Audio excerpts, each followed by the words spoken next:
थोडं वळवा, लोकांवर टाका लाईट्स, लोक दिसले पाहिजेत.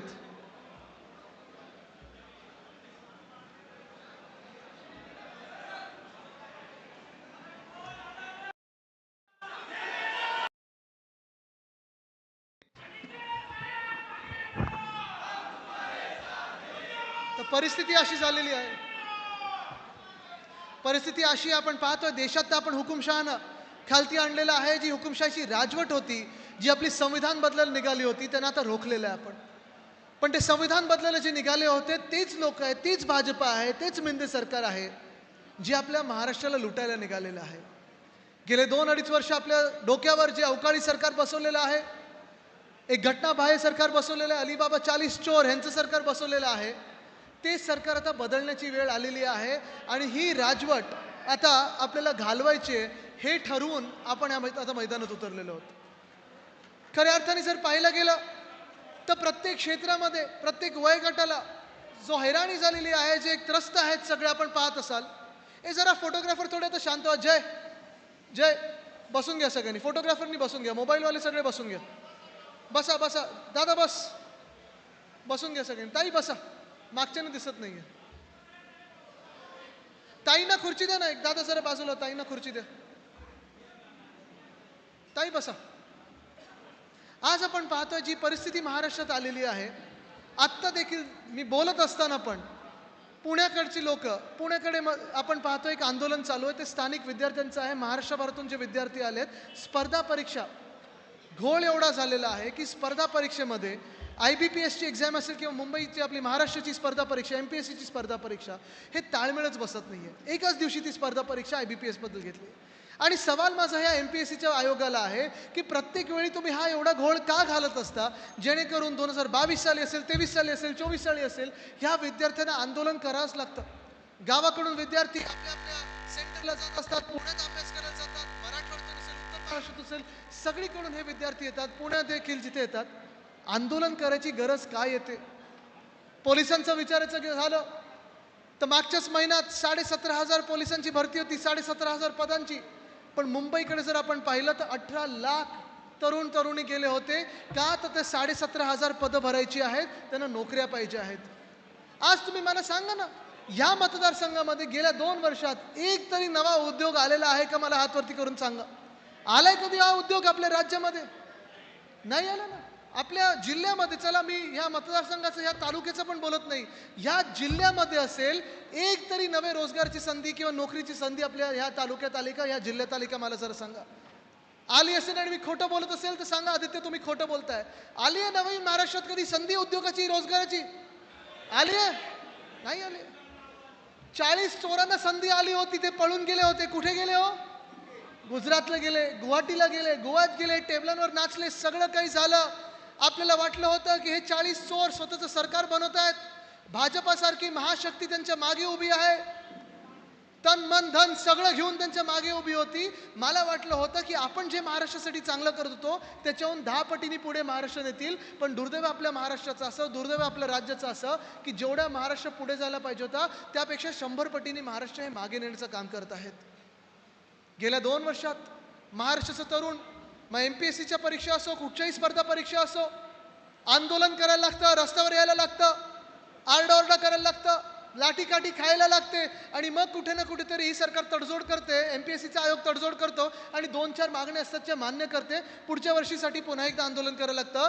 तसंच प्रायव्हेट क्षेत्रामध्ये देखील जर आपण पाहायला गेलं तर MIDC आज ओस परत चाललेली आहे. जे होते उद्योग, नवीन उद्योग तर येतच नाही आहेत, पण जे होते उद्योग ते देखील गुजरातला नेत आहेत. आणि जे नवीन 4-5 उद्योग आपण आपल्या राज्यामध्ये आणत होतो ते सगळेचे सगळे उद्योग हे चालले आहेत गुजरातला. आढावा घ्यायचं झाला तर मी तुम्हाला विचारत आहे, तुम्हाला आठवत असेल, कदाचित तुम्हाला वाटत असेल अरे हा आदित्य परत परत आपल्या गावात येऊन 2-4 गोष्टींबद्दलच बोलतो, पण ह्याच 2-4 गोष्टी आज महत्त्वाच्या ठरत आहेत. कारण महाराष्ट्र आपला मागे खेचला जातोय, ह्याच कारणामुळे जातोय कारण आज तरुण आपला बेहाल फिरत आहे, आज तरुण आपला हैराण आहे, आज तरुण आपला त्रस्त आहे. तरुण असतील, तरुणी असतील, दोघंही आम्हाला विचारत आहेत की आदित्यजी नोकऱ्या कुठे आहेत? नोकऱ्या कुठे आहेत? मी तुम्हाला विचारत, जरा ऐका ऐका ऐका, घोषणा नंतर द्या, आत्ता आपल्याला लढाईची तयारी करायची आहे.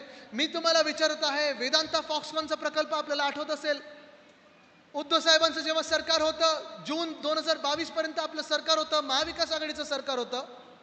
1,00,000 महाराष्ट्रातल्या तरुण तरुणींना आपल्या नोकऱ्या देणार होतं त्या एका उद्योगाच्या माध्यमातून. 2.25 लाख कोटीची गुंतवणूक आपल्या राज्यात येणार होती, वेदांता फॉक्सकॉन नावाची. खोके सरकार आपल्या डोक्यावर बसलं आणि ते उद्योग पाठवला कुठे त्यांनी? गुजरातला पाठवला. बल ट्रक पार्क आपण आपल्या महाराष्ट्रात आणणार होतो, सरकार बदललं, पाठवलं कुठे? गुजरातला. एअरबस टाटाचा प्रकल्प आपल्या राज्यात आपण आणण्याची मागणी करत होतो, भेटीगाठी झाल्या होत्या, पण पाठवला कुठे? गुजरातला. मेडिकल डिव्हाइस पार्क आपण आपल्या राज्यातच हा प्रकल्प आला पाहिजे होता. खरोखर जर आपण पाहिलं, सगळ्या ज्या काही अटी शर्ती असतात त्या आपण पूर्ण करत होतो, पण सरकार बदललं आणि हा उद्योग पाठवला कुठे त्यांनी? गुजरातला. गेल्या 2 वर्षामध्ये साधारणपणे 4 ते 5 लाख नोकऱ्यांच्या संध्या उपलब्ध आपल्या ज्या होणार होत्या, आपल्या महाराष्ट्राच्या हक्काच्या तरुणांना जे सगळ्या नोकऱ्या मिळणार होत्या त्या त्यांनी पाठवल्या गुजरातला. असं निर्लज्ज सरकार आपल्या डोक्यावर बसवलेलं आहे, जे सरकार आपल्या महाराष्ट्राच्या हिताचं नाही पण गुजरातच्या हिताचं आहे. आणि साहजिक आहे, ज्या ज्या ठिकाणी मी जात असतो, ज्या ज्या जिल्ह्यांमध्ये जात असतो, मी तिथे तरुणांशी जेव्हा संवाद साधतो, त्यांना विचारतो, बाबांनो तुम्ही मला सांगा, आपल्या राज्यातला सर्वात मोठा आणि महत्त्वाचा प्रश्न आहे कुठचा? तर मला जे तरुण सांगत असतात ते सांगतात, आदित्यजी आमच्याकडे रोजगार नाही, आमच्याकडे नोकऱ्या नाही आहेत, नोकऱ्यांची संधी आम्हाला उपलब्ध करून द्या. आणि आज या घटनाबाह्य सरकारला, आज या निर्लज्ज सरकारला मी विचारत आहे की काय नक्की तुम्ही असं बिघडवलं आमच्या राज्याचं, की जे रोजगार, जे उद्योग आम्ही आमच्या सरकार असताना, महाविकास आघाडीचं सरकार असताना जे महाराष्ट्रात आणत होतो, मग तो वेदांत फॉक्सकॉन पासून कुठचाही मोठा उद्योग असेल, काय नक्की तुम्ही घडवलं किंवा बिघडवलं ह्या राज्यामध्ये, की ह्या सगळ्या उद्योगांना वाटलं की आता सरकार नाही उद्धव साहेबांचं, तर आम्हाला गुजरातला जायचं आहे. उद्धव साहेबांचं जेव्हा सरकार होतं, उद्धव बाळासाहेब ठाकरे ही व्यक्ती जेव्हा मुख्यमंत्री होती महाराष्ट्राची 2019च्या डिसेंबर पासून आता 2022च्या जून पर्यंत, तेव्हा 6.5 लाख कोटीची गुंतवणूक आपल्या राज्यात आपण आणली. कोविडचा काळ सुरू होता तेव्हा पण आपण मॅग्नेटिक महाराष्ट्र हा कार्यक्रम घेत होतो आणि महाराष्ट्राच्या प्रत्येक जिल्ह्यामध्ये, कारण उद्योजकांना आपण सांगत होतो की आमचा जिल्हा 1 नाही 2 नाही तर सगळे 36 जिल्हे हे आमचे आहेत, जिथे जायचं तुम्ही जा, तिथे आमच्या महाराष्ट्राच्याच तरुणांना तुम्ही नोकरी दिली पाहिजे, 80% हे महाराष्ट्रातलेच तरुण असायला पाहिजे, ही जी अट होती. तरी देखील आपल्या राज्यात जो उद्योग येत होता 2022 पर्यंत, तो असं काय नक्की ह्या मिंदे सरकारमध्ये बिघडलेलं आहे, हे मिंदे साहेबांनी स्वतः आम्हाला सांगायला पाहिजे की का सगळे हे उद्योग चाललेत गुजरातला, का अन्याय आमच्या महाराष्ट्रावर होत आहे, का आमचा स्वाभिमान मोडायचा तुमचा प्रयत्न आहे, का आमची आत्मा तुम्ही मारायचा प्रयत्न करताय. ही लढाई जी आहे, जसं मी सांगितलं, संविधानापासून स्वाभिमानापर्यंत ही महाराष्ट्राची लढाई ठरत आहे. कारण संविधान देखील जे त्यांना बाजूला ठेवायचं होतं, ते महामानव डॉक्टर बाबासाहेब आंबेडकरांचं संविधान त्यांना बाजूला ठेवायचं होतं. त्याची सुरुवात आपल्याच महाराष्ट्रातून झाली. ज्या मिनिटाला खोके सरकार स्थापित झालं, संविधान तिथेच बाजूला ठेवलं, कायदा तिथेच बाजूला ठेवला आणि स्वाभिमान जो तरी आमचा मोडायला निघालेला आहात, तो स्वाभिमान देखील महाराष्ट्रात मोडायला निघालेला आहात. एका बाजूला उद्योग क्षेत्रात आपण पाहतोय, कुठे आपण एक भरारी घेतली होती, गरुड झेप घेतली होती, ती गरुड झेप आता कुठेतरी आपण रेंगाळत चाललेलो आहोत, रांगत चाललेलो आहोत. आपल्याला माहीत नाही उद्योगाची दिशा काय, पुढच्या 5 वर्षात किती उद्योग येतील, किंवा किती उद्योग आपल्या राज्यातून जातील, जर हे खोके सरकार आणि भाजप सरकार तुमच्या डोक्यावर पुन्हा एकदा बसलं तर. पण जसं उद्योगांबद्दल मी बोलतोय, शेतकरी बांधवांबद्दल पण बोलायलाच पाहिजे. जर हात वरती करून दाखवा, शेतकरी बांधव किती आलेत मला सांगा. सगळे शेतकरी आहेत ना. आता तुम्ही मला सांगा, जर आपण सर्व शेतकरी असाल तर आत्ताचे जे सध्याचे घटनाबाह्य मुख्यमंत्री आहेत किंवा या सरकारमध्ये कोणीतरी तुम्हाला तुमचं कुटुंब प्रमुख म्हणून वाटतंय का? वाटतंय कोणी? एक घटनाबाह्य मुख्यमंत्र्यांना रसायन काय कळलंय मला माहित नाही, त्यांची शेती तर 5 स्टार शेती चालली आहे. म्हणजे मी तुम्हाला प्रश्न विचारायला पाहिजे, मला तरी शेतीतलं काही कळत नाही, पण घटनाबाह्य मुख्यमंत्र्यांच्या शेतीमध्ये गाड्या जात नाहीत अजूनही, 3-3 हेलिकॉप्टर जातात. असं तुमच्या शेतीत कधी झालंय का? एवढा बंपर क्रॉप कधी झालाय का तुमच्या ह्याच्यात? नाही झालंय. पण तुम्ही मुख्यमंत्र्यांना विचारलं पाहिजे की नक्की कुठची शेती करता तुम्ही मुख्यमंत्री महोदय, की तुम्हाला बरोबर अमावस्या आणि पौर्णिमेच्याच दिवशी शेती करायला लागते, बाकी कधी शेतीला जात नाहीत. काय नक्की तुम्ही असं रसायन घडवून आणलेलं आहे की ह्याच 2 रात्री तुम्हाला शेती करायला लागते? ठीक आहे, तो विषय वेगळा आहे. पण आज मी तुम्हाला विचारत आहे की गेल्या 2 वर्षामध्ये जेव्हा जेव्हा तुमच्यावर काही आपत्ती आली असेल, कधी गारपीट झाली असेल, कधी अवकाळी पाऊस झाला असेल, कधी सततचा पाऊस लागला असेल, तुम्ही मला सांगा, कधीतरी ह्या सरकारमधून कोणीतरी तुम्हाला एक धीर द्यायला आला आहे का? आलंय कधी? कृषी मंत्री कधी तुम्ही 2 वर्षात बदललेत का? माहिती आहेत कोण आहेत, माहिती आहेत का? नाही माहिती, त्यांच्या पण जिल्ह्यात माहिती नसतील अशी कृषी मंत्री आहेत. पण उद्धव साहेबांचं जेव्हा सरकार होतं, महाविकास आघाडीचं सरकार होतं, उद्धव बाळासाहेब ठाकरे ही व्यक्ती जेव्हा मुख्यमंत्री होती, तेव्हा 2019 मध्ये जो त्यांनी शब्द दिला होता निवडणुकीच्या आधी, तो मुख्यमंत्री झाल्या झाल्या त्यांनी शब्द पाळला आणि शेतकऱ्यांची कर्जमुक्ती त्यांनी करून दाखवली. हे असं आपलं सरकार होतं, असं आपलं सरकार होतं.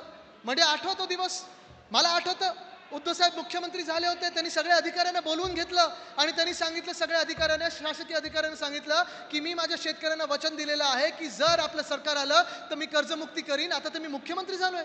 आणि उद्धव साहेबांना सगळे अधिकारी सांगत होते, साहेब आत्ता करू नका. प्रत्येक जे सरकार असतं, प्रत्येक राजकीय पक्ष असतो, प्रत्येक जेव्हा मुख्यमंत्री बनतो तो निवडणुकीच्या आधी सगळं हे कर्जमुक्ती वगैरे करत असतं. तुम्ही तर आत्ता मुख्यमंत्री झाल्यात, निवडणुकीला 5 वर्षे, आत्तापासून तुम्ही काय करणार? आणि उद्धव साहेबांनी सांगितलं, बघा ही कर्जमुक्ती मी निवडणुकीच्या फायद्यासाठी करत नाहीये, माझ्या शेतकऱ्याचं भलं आहे त्याचसाठी मी ही कर्जमुक्ती करतोय. आणि पहिला निर्णय आपल्या कर्जमुक्तीचा होता. अजूनही गावात गेलो, मी बांधावर गेलो तरी मला शेतकरी बांधव भेटून सांगतात, मला सांगतात की जाऊन उद्धव ठाकरेंना सांगा की तुम्ही दिलेली कर्जमुक्ती आमच्यापर्यंत पोहोचली, पण फडणवीस साहेबांनी दिलेली कर्जमुक्ती होल्डिंगवर राहिली, खोके सरकारने तर कर्जमुक्ती अजून दिलेलीच नाही. तसाच मला उद्धव साहेबांबद्दल लोक सांगत असतात, सगळे शेतकरी बांधव मला सांगत असतात की जेव्हा जेव्हा कोविडच्या काळात देखील आमच्यावर आपत्ती आली, तेव्हा तेव्हा आम्हाला जी काही मदत, काही सगळी काही नुकसान भरपाई मिळू शकत नाही, पण जेवढी काही मदत यायची होती ती आम्हाला त्वरित मिळायची. आमचा विचार उद्धव साहेब करायचे. मुख्यमंत्री असताना देखील कुटुंब प्रमुख म्हणून आमचेच मुख्यमंत्री आम्हाला वाटायचे. आज तुम्ही मला सांगा, जे घटनाबाह्य खोके सरकारचे मुख्यमंत्री आपल्या डोक्यावर बसवलेले आहेत ते आपले वाटतात? आणि हीच भाजपा जी शेतकऱ्यांना जेव्हा दिल्लीकडे मोर्चा निघाला होता, MSP साठी निघाला होता, आज आपण पाहतोय हीच केंद्र सरकारची भाजपा आहे. जेव्हा कांदा निर्यात बंदी लागू केली गेली होती तेव्हा आंदोलनात आपण उतरलो होतो, विरोध आपण केला होता. पण निर्यात बंदी जेव्हा उठवली तेव्हा गुजरातमधली कांद्याची निर्यात बंदी पहिली उठवली, त्याच्या 1 महिन्यानंतर माझ्या महाराष्ट्राच्या शेतकऱ्यांची कांदा निर्यात बंदी उठवली. अशा भाजपला तुम्ही मतदान करणार आहात का? आज मी सगळ्या शेतकरी बांधवांना विचारत आहे इथे की तुम्ही त्या भाजपला मतदान करणार आहात का की दिल्लीच्या बॉर्डरवर जेव्हा हरियाणातले शेतकरी असतील, पंजाबमधले शेतकरी असतील, काही आपले शेतकरी असतील, मोर्चा घेऊन गेले होते, मूलभूत प्रश्नांसाठी मोर्चा घेऊन गेले होते, त्याच शेतकऱ्यांवर गोळीबार केला गेला, लाठीचार्ज केला गेला, अश्रुधूर सोडला गेला, त्यांना अतिरेकी म्हटलं गेलं, त्यांना खालिस्तानी म्हटलं गेलं, त्यांना माओवादी म्हटलं गेलं. हे आपले शेतकरी जो आपला अन्नदाता आहे आणि आपल्या देशाची संस्कृती आहे, अन्नदाता देव भव, तुमच्यावर लाठीचार्ज करणाऱ्या भाजपला तुम्ही कधी मतदान करणार आहात का? तुम्ही त्यांच्या मित्रपक्षांना कधी मतदान करू शकता का? नाही करू शकत. आणि म्हणून जसं मी सांगितलं की तरुणांना ही भाजप नको, हे खोके सरकार नको आहे, शेतकरी बांधव नको आहे. आज महिलांचा देखील प्रश्न फार मोठ्या संख्येत उपस्थित झालेला आहे. एक योजना त्यांनी काढलेली आहे, लाडकी बहीण योजनेत 1500 रुपये प्रत्येकाच्या खात्यात देणार, म्हणजे ज्या पात्र महिला त्याच्यात देणार, असं मला कळण्यात आलेलं आहे, सांगण्यात आलेलं आहे. आणि ती देखील गडबड अशी करत आहेत की पात्रता, जसं आता पुढचे काही महिने येतील ती पात्रता कमी कमी करत देतील, म्हणजे कमीत कमी महिलांना हे 1500 रुपये मिळतील. पण आज मी महिलांना पण सांगत आहे, तुम्ही विचार करा, तुमच्या भविष्याचा विचार करा, तुमच्या आत्ताचा विचार करा, तुमच्या पिढ्यांचा, पुढच्या पिढ्यांचा विचार करा, तुमच्या भावांचा विचार करा, सगळ्यांचा विचार करणं गरजेचं आहे. कारण जी भाजपा 10 वर्षापूर्वी 15 लाख रुपयाबद्दल बोलत होती, ती आज 1500 रुपयाबद्दल बोलत आहे. हा 10 वर्षामधला फरक आहे, हा जुमले सरकारचा फरक आहे. उद्या तुम्हाला पण सांगतील आता कर्ज खूप चढलं, आता 1500 नाही, आता 15 रुपये घ्या आणि त्याच्यावर भागवा. तुम्ही विचार करायचा आहे, तुम्ही या भाजपला मतदान करणार का, तुम्ही या खोके सरकारला मतदान करणार का? जे घटनाबाह्य मुख्यमंत्री, जी व्यक्ती ज्या नेत्याकडून सगळं काही 25 वर्षात घेतलं, सामाजिक ओळख घेतली, राजकीय ओळख घेतली, तिकीट घेतलं, मंत्रीपद घेतलं, सगळं काही घेतलं, त्याच व्यक्तीच्या सगळ्यात कठीण काळात त्याच्याच पाठीत खंजीर खुपसून स्वतःच्या स्वार्थासाठी असं निघून जाऊ शकतो, ही व्यक्ती तुमचा लाडका भाऊ होऊ शकते का? हा तुम्ही आज विचार करणं गरजेचं आहे.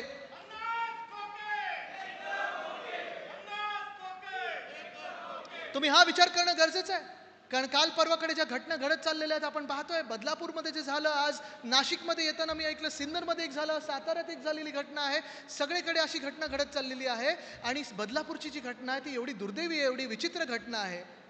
खरं तर जो कोण तो आहे बलात्कारी की तो अत्याचारी, त्याला तर 2 मिनिटं मी सांगतो महिलांमध्ये सोडून द्या, महिलांना त्यांचा न्यायनिवाडा लावू द्या, मग जनता ठरवेल कोण बरोबर आहे कोण चुकीचं आहे.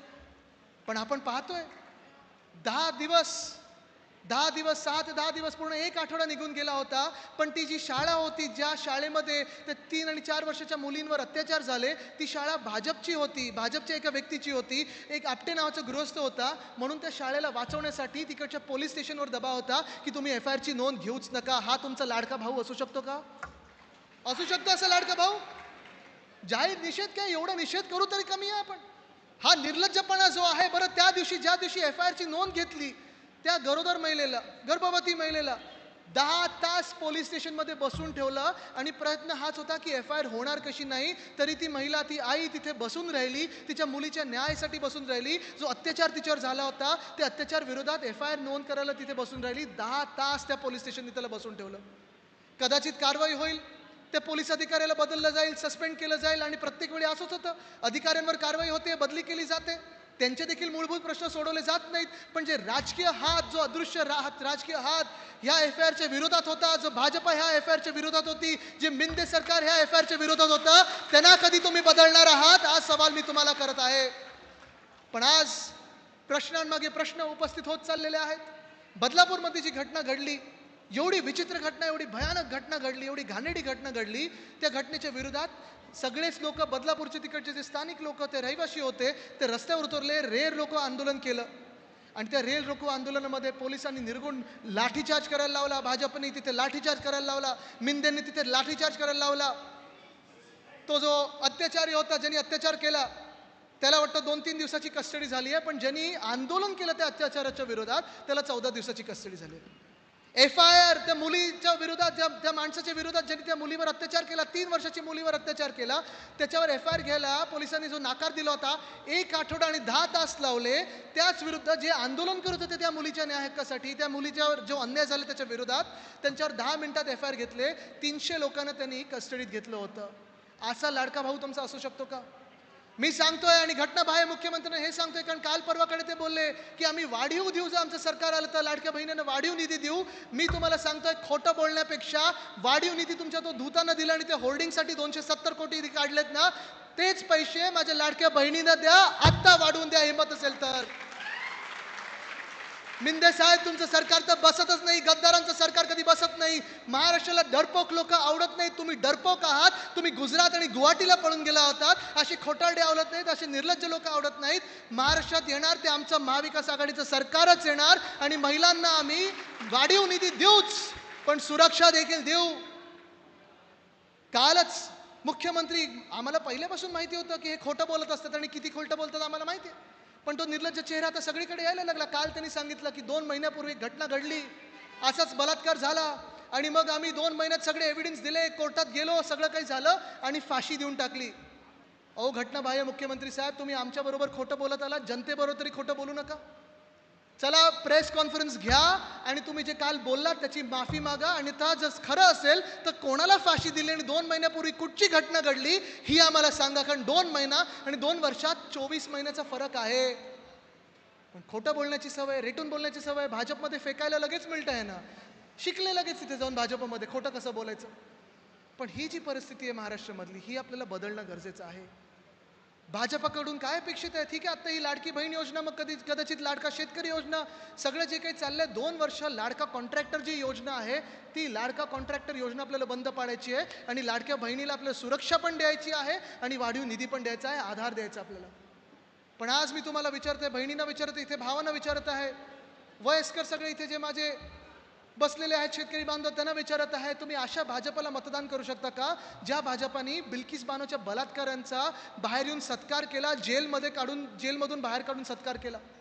भले बिल्किस बानोची जातपात धर्म कुठचाही असो आणि त्या बलात्काराचा जातपात धर्म कुठचाही असो, वंदनीय हिंदू सम्राट बाळासाहेब ठाकरेंनी जी आपल्याला शिकवण दिलेली आहे ती हीच आहे की जातपात धर्म न बघता ज्यांनी कोणी बलात्कार केला असेल त्याला भर चौकात फाशीच झाली पाहिजे. हा आपला महाराष्ट्र असायला पाहिजे. पण एका बाजूला आपण पाहतोय, एक असे मंत्री घेऊन बसले ज्यांच्यावर महिलांवर अत्याचार करण्याचे आरोप झाले. उद्धव साहेबांनी त्यांना मंत्रिमंडळातून त्याची हकालपट्टी केली, त्यांना या मिंदेंनी पुन्हा एकदा मंत्री केलं. दुसरे असे बसवलेले आहेत ज्यांनी सुप्रियाताई सुळेंना घाणेरड्या शिवे दिल्या, तरी देखील पुढे मागे न बघता त्यांना प्रमोशन दिलं आणि आता पालकमंत्री केलेलं. ही परिस्थिती महाराष्ट्रातली आहे. आज महिला सुरक्षित नाही आहेत, आज महिला त्रस्त आहेत. ही योजना जी काही आलेली आहे ती आम्ही वाढीव देऊ, सुरक्षा देऊ, पण शेतकरी बांधवांना देखील आधार देणं गरजेचं आहे. त्यांची कर्जमुक्ती पुन्हा एकदा करून देणं गरजेचं आहे. त्यांचे जे मूलभूत प्रश्न आहेत, मालाला भाव नाही, हे सगळ्या ज्या गोष्टी आहेत त्यांना कोणीतरी उत्तर देणं गरजेचं आहे. त्यांचा कुटुंब प्रमुख पुन्हा एकदा मुख्यमंत्री म्हणून बसवणं गरजेचं आहे. तुमचं आमचं प्रत्येकाचं सरकार आणणं गरजेचं आहे. आणि म्हणून आपला जास्ती वेळ न घेता मी तुम्हाला एवढंच सांगतो, येणारे 2 महिने, कारण निवडणुका लावायला अजून निवडणूक आयोगाला भाजपाने परवानगी दिली नाही महाराष्ट्रात. येणारे 2 महिने आपले सणाचे आहेत. गणपती येतील, मग नवरात्री आहेत, दहीहंडी आता येणारच आहे. या सणामध्ये आणि अनेक पुढच्या 2 काही महिन्यामध्ये, या 2-4 महिन्याच्या दिवसांमध्ये भाजपा आपल्यामध्ये आणि मिंदी आपल्यामध्ये वाद निर्माण करायचा प्रयत्न करेल. एक आपल्याला विखुरण्याचा प्रयत्न करतील, धर्मामध्ये वाद निर्माणाचा प्रयत्न करतील, हिंदू मुस्लिम दंगली निर्माण करण्याचा प्रयत्न करतील, समाजामध्ये वाद निर्माण करण्याचा प्रयत्न करतील. आत्ता पण मला काही आपले मराठा समाजातले काही बांधव भेटले, त्यांनी मला निवेदन दिलं आणि मी त्यांना हेच सांगितलं की आपण कोणी वेगळं नाही आहोत, आपल्या सर्वांना न्याय हक्कासाठी लढायचं. आपल्याला एकत्र लढलो तरच आपण जिंकू शकू, ही अशी महत्त्वाची लढाई आहे. आणि म्हणून आपण वेगळे लढलो, समाज म्हणून वेगळे लढलो, जात म्हणून वेगळे लढलो, धर्म म्हणून वेगळे लढलो, महिला पुरुष म्हणून वेगळे लढलो, शेतकरी आणि ग्रामीण आणि शहरी भाग म्हणून वेगळे लढलो, तर आपल्यासोबत आपली ताकद राहणार नाही. आज जर मी तुम्हाला जातीप्रमाणे हात वरती करायला सांगितलं तर आपले 2-4 हात येतील. धर्माप्रमाणे हात वरती करायला सांगितले तर 2-4 हात वरती करायला येतील.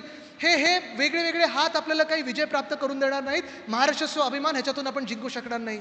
आपल्याला जी पाहिजे ती वज्रमूठ पाहिजे, त्याच्यात आपली 5 बोटं, सगळे जाती, सगळे धर्म, सगळे प्रांत, सगळे समाज आपल्याला एकत्र पाहिजेत. ही 5 बोटांची जी ताकद आहे ना, ही ताकद ही वज्रमूठ निर्माण करते. जरा हात वरती करा आणि 5 बोटं अशी मला दाखवा. ही 5 बोटांची ताकद आहे आणि ही बोटं जर सगळे एकत्र आणली, एक वज्रमूठ जरा तयार करून दाखवा. हात वरती करून वज्रमूठ बघा आणि आजूबाजूची ताकद बघा. ही जर ताकद दिसली ना, तर शेतकरी म्हणून तुमच्यावर कोणी लाठीचार्ज करू शकत नाही. ही जर ताकद दिसली ना, तर महिलांचा अत्याचार आपण थांबवल्याशिवाय राहणार नाही. आणि ही जर ताकद दिसली तर तरुणांना रोजगाराशिवाय कोणी त्यांच्यापासून लांब ठेवणार नाही. हा शब्द मी तुम्हाला द्यायला आलोय. आणि म्हणून मी तुम्हाला विचारत, इथून पुढे निघत असताना सगळे काही आपल्यात तेढ निर्माण करण्याचे प्रयत्न होतील, तुम्ही विखुरले जाणार आहात का? तुम्हाला फसवण्याचा प्रयत्न केला जाईल, तुम्ही फसले जाणार आहात का? तुम्हाला लुभावण्याचा प्रयत्न केला जाईल, तुम्ही त्यांच्या आमिषांना बळी पडणार आहात का? तुमच्यात गैरसमज निर्माण करण्याचा प्रयत्न केला जाईल, तुम्ही त्या गैरसमजाला बळी पडणार आहात का? आणि हे जर आपण सगळ्यांना महाराष्ट्राच्या स्वाभिमानासाठी लढायचं असेल तर ह्या सगळ्या गैरसमजातून बाहेर राहून आपल्याला आपल्या एका महाराष्ट्रासाठी लढायला तयार राहायला लागणार. तयार आहात का? तयार आहात का? लढायला तयार आहात का? महाराजांच्या महाराष्ट्रासाठी लढायला तयार आहात का? छत्रपतींच्या शाहू फुले आंबेडकरांच्या महाराष्ट्रासाठी लढायला तयार आहात का? वंदनीय हिंदू सम्राट बाळासाहेब ठाकरेंच्या महाराष्ट्रासाठी लढायला तयार आहात का? महिलांच्या महाराष्ट्रासाठी लढायला तयार आहात का? शेतकऱ्यांच्या महाराष्ट्रासाठी लढायला तयार आहात का? तरुणींच्या महाराष्ट्रासाठी लढायला तयार आहात का? लढायला तयार असाल तर पुन्हा एकदा दोन्ही हात वरती करून वज्रमूठ दाखवा. वज्रमूठ हीच ताकद दिल्लीला हलवू शकते आणि दिल्ली समोर झुकणार नाही. धन्यवाद. जय हिंद, जय महाराष्ट्र, वंदे मातरम. मनमाड शहर युवा सेनेचे शहर प्रमुख इरफानभाई शेख, नांदगाव तालुका संपर्क प्रमुख शिवसेना प्रमुख सनी दत्ता फसाटे संयुक्त सत्कारासाठी वरती यायचं आहे. सनी फसाटे, त्याचबरोबर फौदर बॉडी शिवसेना मनमाड शहर नाशिक जिल्हा ग्रामीण, त्याचबरोबर महिला आघाडी युवा सेनेचे सर्वच मान्यवर अधिकारी पदाधिकारी, सर्व पक्षीय घटक, सहयोगी मित्र यांच्या वतीने देखील या ठिकाणी साहेबांचा सत्कार होत आहे. हां, सनी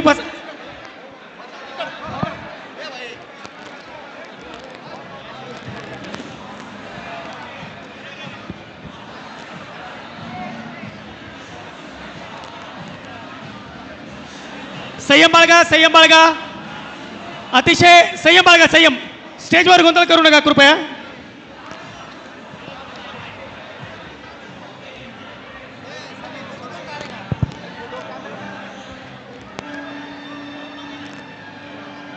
कृपया गोंधळ घालू नका.